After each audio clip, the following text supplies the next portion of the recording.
It's interesting going to primary school just in Forest Hill.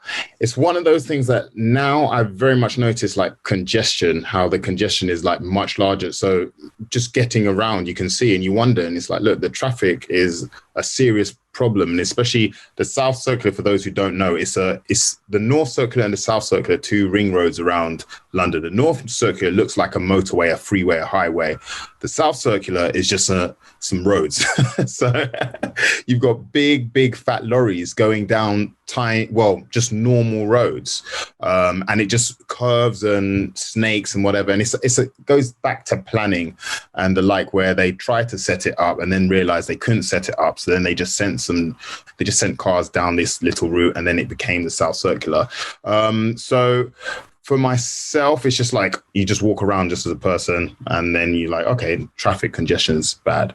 Then you look on your windowsill, and first I thought it was my problem, and then it was white, and then now it's black, and then you start to wonder, and you're like, well, this can't be that great. Then you start running around, and then you can kind of sometimes smell it and taste it. So these are all qualitative stuff. But then a bigger picture thing was one of the motivations behind my project and my art now, what I'm putting out now, is, of course, the story of Ella Kissy Deborah.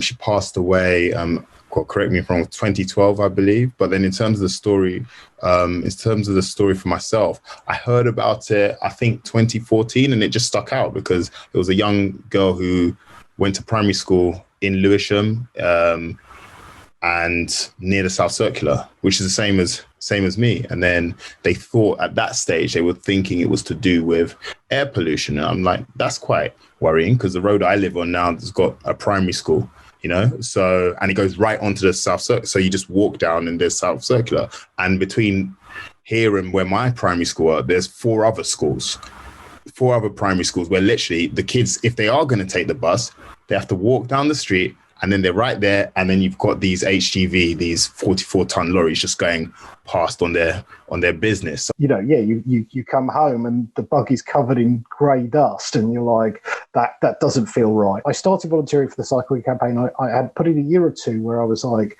just asking constantly, can we do something better? Why can we, and the local council's view at that point was like, well, we gave you one of those boxes at the front of the junction, it's called an ASL, a bike box. We gave you one of those. What more could you possibly want? And I was starting to get very kind of just bored and frustrated with that.